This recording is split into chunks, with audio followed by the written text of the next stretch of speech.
Hello बच्चों, मुझे उम्मीद है कि आप सभी लोग स्वस्थ होंगे और अच्छे होंगे।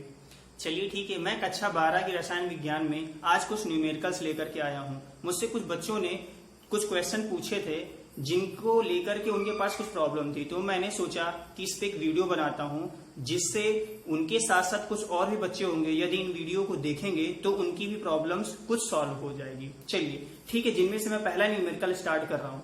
पहला न्यूमेरिकल मैंने यहाँ पे बोर्ड में राइट कर दिया, जो पिछले दिनों मैंने टेस्ट लिया था उनका ही न्यूमेरिकल है। पहला है समान ताप पर ग्लूकोज का 1.5%, ठीक है, यहाँ पर ध्यान देना, 1.5% विलियन ग्लिसरॉल के उस विलियन के समपरासारी, यहाँ पर क्या लिखा हुआ है, समपरासारी है, जिसके प्रति लीटर 7.65 ग्राम ग्लिसरॉल घुला है। तो हमको क्या यहाँ पे निकालना है, ग्लिसरॉल का अणुभार निकालना है। क्या निकालना है? ग्लिसरॉल का अणुभार। और उसने क्वेश्चन में ही बता दिया है कि ग्लूकोज का जो अणुभार होता है वह 180 होता है। ठीक है, सबसे पहले यहाँ पे समपरासारी दिया हुआ है, तो सारे बच्चों को पता होना चाहिए कि विलियन चैप्टर में समपरासारी मैंने बताया है कि समान ताप पर ऐसे विलियन जिनका परासरण दाब समान होता है उन्हें समपरासारी कहते हैं। ठीक है, ये छोटी सी बात है लेकिन फिर भी सारे बच्चों को याद होना चाहिए। अब मैं शुरुआत करता हूं इसको सॉल्व करना। ठीक, तो आपको ये ध्यान देना है कि समपरासारी यदि विलियन है तो उनको सॉल्व करने के लिए वहां पे एक मैंने फॉर्मूला राइट किया था। क्या था वो? N1 या Na upon Va equal to NB upon VB। कहने का मतलब ये है कि ये पहले विलियन का मोलों की संख्या है और उसका आयतन है, और ये दूसरे विलियन का मोलों की संख्या है और ये उसका आयतन है। ठीक है, लेकिन यहाँ पर क्या पूछा है? अणुभार, तो इसको क्या करना है? अणुभार के रूप में परिवर्तित कर देना है। तो चलिए मैं मोलों की संख्या को अणुभार में परिवर्तित करता हूं। तो मोलों की संख्या बराबर क्या होती है? पदार्थ का द्रव्यमान ग्राम में बटे उसका अणुभार, यही तो होता है ना। ठीक है, अब चलो मैं क्या करता हूं, मोलों की संख्या को तोड़ देता हूं। वो क्या बनेगा? Ma अपान Va इंटू WA, यही तो होगा ना। ठीक, अच्छा, यहां पर एक में ग्लूकोज है दूसरे में ग्लिसरॉल है, तो मैं अगर जी राइट करूंगा तो गड़बड़ हो जाएगा, है ना। इसीलिए A और B के रूप में ही रहने दो। ठीक है, इक्वल टू क्या हो जाएगा? ये बनेगा MB अपान VB इंटू WB। अब चलिए हम लोग इनके क्या करते हैं? मान रखते हैं। ठीक है, सबसे पहले मैं यहाँ पर ग्लूकोज, ये जो पोर्शन है इक्वल टू की इधर वाला, ये किसका है? ग्लूकोज का है, जिससे आप लोगों को कोई दिक्कत ना हो। और इधर वाला किसका है? ग्लिसरॉल का है। किसका है? ग्लिसरॉल का। ओके, तो इधर जो सबसे पहले पदार्थ का द्रव्यमान ग्लूकोज वाला रखेंगे, तो पदार्थ का द्रव्यमान कितना दिया हुआ है? 1.5%, मतलब 100 में 1.5 ग्राम किसका है? ग्लूकोज का। तो Ma क्या हो जाएगा? 1.5 बटे आयतन, अभी मैंने बताया है प्रतिशत है, इसका मतलब क्या है? 100।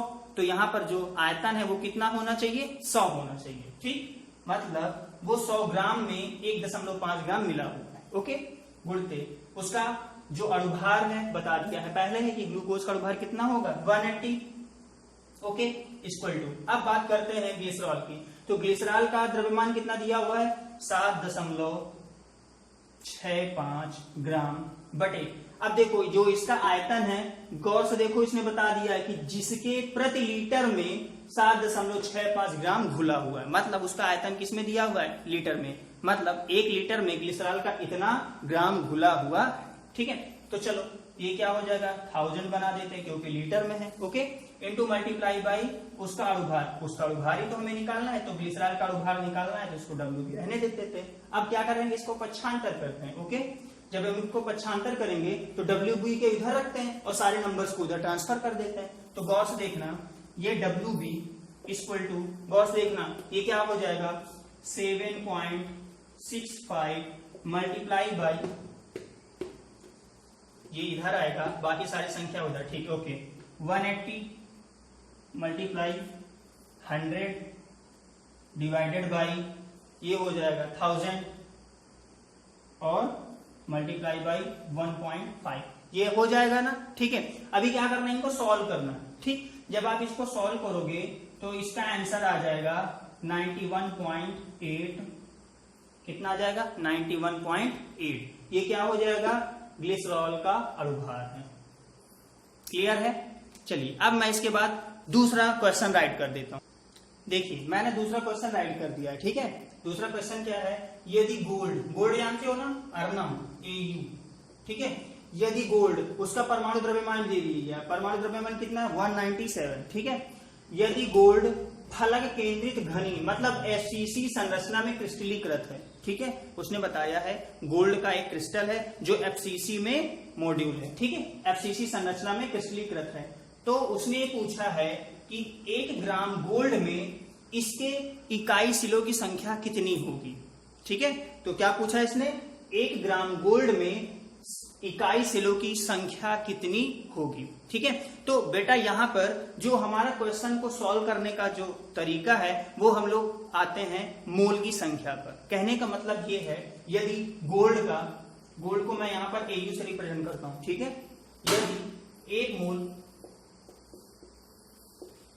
मोल Au होता तो कितना होता, 197 ग्राम होता, ठीक है। एक मोल यदि Au मतलब 1 मोल गोल्ड होता तो उसका द्रव्यमान कितना होता 197, और ये कितने ग्राम के बराबर होता, 197 ग्राम के बराबर होता। कहने का मतलब है कि उनमें परमाणुओं की संख्या या सेलों की संख्या कितने की, परमाणु संख्या कितनी होती, 6.023 गुणित 10 की घाते 23 परमाणु। आप समझिए कहने का मतलब क्या है, एक मोल गोल्ड में उसके कितने होते हैं, 197 ग्राम होते हैं। मतलब 1 मोल गोल्ड में उसका द्रव्यमान कितना होता है, 197 ग्राम होता है, और उस 197 ग्राम में 6.023 गुणित 10 के घाते 23 परमाणु उपस्थित होते हैं, ठीक है। अभी मैं इसको ऐसे एग्जाम्पल के तौर पे समझा देता हूं। मान लो 1 मोल गोल्ड इतना सा है, 1 मोल गोल्ड कितना सा, इतना सा है, और इसका वेट कितना है, 197 ग्राम के बराबर है। और इतने से ही गोल्ड में मतलब 197 ग्राम गोल्ड में Au के परमाणु कितने शामिल होंगे, इतने सारे, ठीक। तो 1 ग्राम में, ये तो बात हो गई थी 197 ग्राम में, तो 1 ग्राम गोल्ड में, 1 ग्राम Au में कितने परमाणु होंगे वो निकाल लेते हैं। तो कितना हो जाएगा, 6.023 गुणित 10 की घाते 23/197 परमाणु। समझ में आ रहा है मैं क्या कहना चाह रहा हूं कि भैया 197 ग्राम में इतने परमाणु होते हैं, तो 1 ग्राम में कितने परमाणु होंगे, इतने ही तो परमाणु होंगे, ठीक। अब आते हैं बात कि ये किस टाइप का होता है, FCC टाइप का होता है। तो आपको पता होना चाहिए कि FCC प्रकार की क्रिस्टल बनाने में कितने परमाणु पार्टिसिपेट करते हैं, 4। कितने पार्टिसिपेट करते हैं, 4। मतलब एक FCC बनाने के लिए 4 परमाणु भाग लेते हैं। कितने परमाणु भाग लेते हैं, 4, ठीक है। तो इतने सारे परमाणु से कितने इकाई सेल बनेंगे, गौर से देखो क्या हो जाएगा, 6.023 गुणित 10 की घाते 23/197। इतने परमाणु से कितने इकाई सेल बनेंगे, यदि हम इनमें 4 का भाग दे दें तो हमको पता नहीं चल जाएगा कि कितने सेल बनेंगे। आ रहा समझ में भैया, 4 परमाणु मिल करके एक इकाई सेल बनाते हैं, तो इतने सारे परमाणु मिल करके कितनी इकाई सेल बनाएंगे, 4 का मैंने भाग दे दिया। कहने का मतलब है FCC क्रिस्टलीकृत है तो 4 से भाग दे दिया, कहीं अगर BCC क्रिस्टलीकृत होता तो किससे भाग दे देते, 2 से। आया ना समझ में। और अगर SCC simple cubic unit cell होता तो कितने से भाग दे देते, 1 से। आया ना समझ में। जब हम इसको सॉल्व करेंगे तो इसको सॉल्व करने के बाद इसका जो आंसर होगा वो आएगा 10 की घाते 20, इतना आएगा इकाई सेल। ओके, क्लियर है। ओके, अब मैं इसके बाद नेक्स्ट क्वेश्चन राइट कर देता हूं। ओके, देखिए भैया, मैंने यहाँ पे तीसरा क्वेश्चन राइट कर दिया, ठीक है। तीसरा क्वेश्चन है, एक ठोस AB, मतलब एक ठोस है और वो ठोस कैसा है, AB टाइप का है, ठीक है। और उसकी संरचना कैसी है, NaCl जैसी है। इसने ये बता करके आपकी क्वेश्चन को आधे से ज्यादा सॉल्व कर दिया, ठीक है। किस टाइप का है, NaCl के टाइप का है। यदि धनायन की त्रिज्या 170 pm का मतलब होता है पिकोमीटर, ठीक है। pm का मतलब क्या होता है, पिकोमीटर। ये काफी छोटा होता है, ये होता है 10 की घाते -12 मीटर के बराबर, ठीक है। ठीक है। तो धनायन की त्रिज्या कितनी है, 170 pm है, तो ऋणायन की त्रिज्या ज्ञात कीजिए। मैंने क्या बताया, इसने NaCl जैसा बता करके आपके क्वेश्चन को आधा सॉल्व कर दिया। ठीक है, क्यों? क्योंकि NaCl टाइप का जो क्रिस्टल होता है उसमें जो धनायन होता है, भाई NaCl है, इसको आयनों में तोड़ो तो क्या होगा, धनायन बनाएगा और ऋणायन बनाएगा। तो NaCl टाइप का जो क्रिस्टल होता है उसमें जो धनायन होता है, मतलब जो सोडियम होता है, उसका आकार बहुत छोटा होता है। कितना होता है, बहुत छोटा होता है, जबकि क्लोराइड आयन का आकार काफी बड़ा होता है। ठीक है, जिसकी वजह से इसके धनायन और ऋणायन का जो रेशियो होता है, मतलब धनायन बटे ऋणायन, इसका जो धनायन और ऋणायन का जो रेशियो होता है वो होता है 414। ठीक है, कितने के बराबर होता है, 0.414 pm, पिकोमीटर के बराबर होता है। ठीक है, यहां पर ध्यान देना, NaCl टाइप का है तो उनके रेशियो, धनायन और ऋणायन का रेशियो कितने के बराबर होगा, 0.414 पिकोमीटर के बराबर होगा। ठीक है, अब देखो हमारा क्वेश्चन यहीं पर से सॉल्व हो गया। धनायन की त्रिज्या कितनी दी हुई है, 170 pm, ऋणायन की हमें निकालना है, और इन दोनों का रेशियो कितने के बराबर होता है, 0.414 के बराबर होता है। ओके, अब करना क्या है, ऋणायन की निकालना है तो सब पक्षांतर करो। तो जब ऋणायन का निकालेंगे तो क्या हो जाएगा, ऋणायन बराबर, भैया यहां पर आ जाएगा डिवाइड में 170 बटे 0.414, बस इसको कैलकुलेट कर लो, हमारे ऋणायन की त्रिज्या आ जाएगी। इसको ऋणायन की त्रिज्या मैंने कैलकुलेट कर लिया था, तो कितना आएगा, 410.6 पिकोमीटर के, कितना आ रहा है, 410.6 पिकोमीटर के बराबर।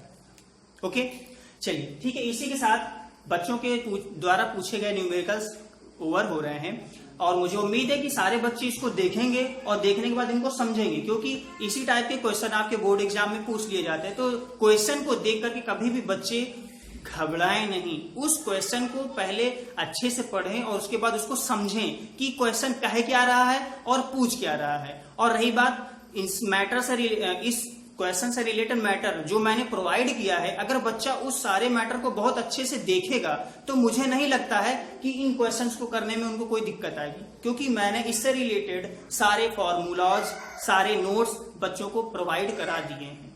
चलिए ठीक है, अगर आप लोगों को ये तो मैंने समझा ही दिया, सारे बच्चे इसको देखें और समझें, उसके बाद बहुत अच्छे से प्रिपेयर करें। अगर उनको किसी टॉपिक को लेकर के या किसी क्वेश्चन को लेकर के यदि कोई प्रॉब्लम आती है तो अपनी प्रॉब्लम मुझसे शेयर करें, मैं उनके प्रॉब्लम को जरूर सॉल्व करूंगा। मिलते हैं आपसे नेक्स्ट वीडियो में, तब तक के लिए बाय बाय।